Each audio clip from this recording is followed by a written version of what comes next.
Darshanas vlogs. So ఈ రోజు మన ఛానల్లో వచ్చేసి కొత్త రోల్ని ఎలా క్లీన్ చేసుకోవాలో చూద్దాము. చాలా సింపుల్ ప్రాసెస్, ఒకసారి చేసుకుంటే చాలు, మళ్ళీ రిపీటెడ్గా అవసరం ఉండదు. ఫస్ట్ కావాల్సిన బియ్యం తీసుకోండి, ఇంకా అలాగే నానబెట్టిన రైస్ ఒక 15 మినిట్స్ చాలు, ఇంకా ఆయిల్, ఒక చిన్న లెమన్. సో ప్రాసెస్లోకి వెళ్దాం. ఇంకా ఫస్ట్ వచ్చేసి రోల్లో బియ్యం వేసుకో.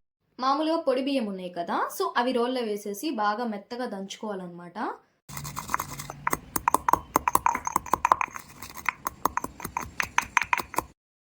బాగా మెత్తగా పొడేటట్టు దంచుకోవాలన్నమాట. ఎందుకంటే రోల్లో చిన్న చిన్నవి స్టోన్స్ ఉన్నాయన్నమాట. సో అవి కూడా పోయేటట్టు బాగా బియ్యాన్ని దంచేసుకోవాలి. ఎంత ఈజీగా అయితే అంత ఈజీగా మెత్తగా చేసుకోవాలన్నమాట. చూసారు కదా బియ్యం కలర్ ఎలా చేంజ్ అవుతున్నాయో, సో అలా కలర్ చేంజ్ అవుతుంది. ఇంకా కొంచెం సేపు దంచేసుకుంటే చాలు, బియ్యం అనేవి మెత్తగా అయిపోతాయి. ఇంకా కలర్ చేంజ్ అయ్యేటప్పటికి ఇంకా తీసేసుకొని ఒక ప్లేట్లో వేసుకోవాలి, బయట తీసేసుకోవాలన్నమాట. ఇంకా తీసేసిన తర్వాత ఇంకా చూసేసారు కదా ఎంత డస్ట్ ఉందో బ్లాక్గా. సో ఆ డస్ట్ అంతా పోయింది. ఇంకొచ్చేసి అలాగే మనం నానబెట్టుకున్న రైస్ కూడా వేసుకోవాలి. 15 మినిట్స్ నానబెట్టాం కదా, ఆ రైస్ కూడా ఇంకా రోల్లో వేసేసుకొని ఇది కూడా బాగా దంచేసుకోవాలన్నమాట మెత్తగా. ఈ రైస్ని కూడా బాగా దంచేసుకోవాలి. ఆల్రెడీ నానబెట్టేసిన రైస్ కాబట్టి సో త్వరగానే నలిగిపోతుంది అనమాట రైస్ అనేది, బియ్యం.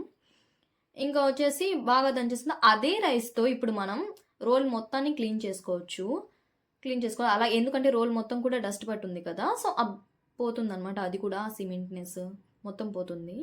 ఇంకా మొత్తం అలాగే రోల్ మొత్తానికి అప్లై చేసుకోవాలి. అదే రైస్ రోల్ మొత్తానికి బాగా అప్లై చేసుకోవాలన్నమాట. బాగా స్క్రబ్ రుద్దేసేయాలి ఆ రైస్ తీసుకొని. ఎందుకంటే సైడ్ ఉన్న డస్ట్ ఇంకా పైన ఉన్న డస్ట్ కూడా పోతుంది అలాగే చేస్తే. నీట్గా అప్లై చేసుకోవాలన్నమాట. సైడ్స్ అవి మొత్తం కూడా కవర్ చేసేటట్టు అప్లై చేసేసుకోవాలి మొత్తం. ఇంకా రోల్ మొత్తం అలా అప్లై చేసి అయిపోయిన తర్వాత సో మిగిలిన రైస్ కొంచెం బ్రోకలి కూడా అప్లై చేసుకోవాలి. నేనైతే బాగా మొత్తానికి అప్లై చేసేస్తున్నాను. సో రోల్ కింద కూడా మొత్తం సైడ్స్ మొత్తం అప్లై చేసి అయిపోయిన తర్వాత రోకలి కూడా ఇంకా అలాగే అప్లై చేసేసాను అనమాట. బాగా స్క్రబ్ చేయాలి, రుద్దాలి, ఎందుకంటే దానికి ఉన్న డస్ట్ మొత్తం పోవాలి కదా. సో అందుకు బాగా రుద్దుతూ అప్లై చేసుకుంటూ ఉండాలి. సో అయిపోయింది. ఇంకా వాష్ చేసేసేయాలన్నమాట రోల్ని. సో ఇంకా అందులో ఒక చిన్న లెమన్ పీస్ అనేది అందులో పిండేసుకొని దాన్ని కూడా రోల్ మొత్తం బాగా అప్లై చేసేసేయాలి. రోల్కి అటు ఇటు బాగా లెమన్ని అప్లై చేసేసిన తర్వాత పైన కూడా కొంచెం బాగా అదంతా స్క్రబ్ చేసి అయిపోయిన తర్వాత ఇంకా అదే కొంచెం రోకలికి కూడా అప్లై చేశాను లెమన్. క్లీన్ చేసేసుకోవాలి మళ్ళీ ఇంకోసారి వాష్ చేసేసి అయిపోయిన తర్వాత. ఇంకా అలా అప్లై చేసి అయిపోయిన తర్వాత కొంచెం సేపు క్లీన్ చేసేసుకోవాలి. ఇంకా డస్ట్ అనేది పూర్తిగా పోయిందనమాట. సో ఇంకా ఇలాగే రోల్ కొన్ని కలర్స్ ఏమో ఇలా సిమెంట్ కలర్లోనే ఉంటాయి కదా, ఇంకా అలా ఇష్టం లేని వాళ్ళు ఫుల్ బ్లాక్గా ఉండాలంటే ఏం లేదు, కొంచెం ఆయిల్ అప్లై చేసి రోల్ మొత్తానికి బాగా అప్లై చేసేసేయండి ఆయిల్ని, సైడ్స్ ఇంకా అలాగే పైన రోకలికి మొత్తం అప్లై చేయండి. ఎన్ని డేస్ అయినా సరే ఇంకా రోల్ ఎప్పుడు కలర్ చేంజ్ అవ్వదు అనమాట, ఆ బ్లాక్నెస్లోనే ఉంటుంది. కొంతమందికి ఇదే కలర్ ఇష్టమైతే సో ఈ కలర్లోనే ఉంచేసుకోవచ్చు.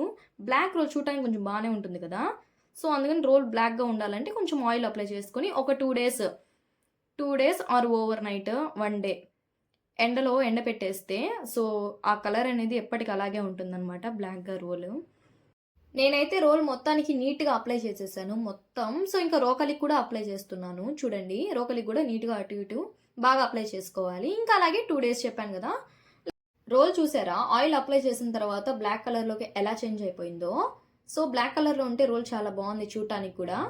ఇంకా మీకు ఏ కలర్ అయితే ఇష్టమో సో అలాగే నార్మల్గా ఇష్టం అయితే నార్మల్గానే ఉంచుకోండి. సో అలా ఇష్టం లేదు ఫుల్ బ్లాక్లోనే కావాలి రోల్ అలాగే బాగుంటుందంటే ఇంకా బ్లాక్ కలర్కి ఆయిల్ అప్లై చేసుకోండి. ఇది బాగా డ్రై అవ్వాలన్నమాట. తర్వాత డ్రై అయిన తర్వాత వాష్ చేసుకొని ఇంకా వాడుకుంటే సరిపోతుంది. ఇంకేమైనా డౌట్స్ ఉంటే కామెంట్. మీకు ఈ వ్లాగ్ నచ్చిందనే అనుకుంటున్నా. సో మీకు ఎలా అనిపించిందో కామెంట్ చేయండి. మన ఛానల్ ఎవరైతే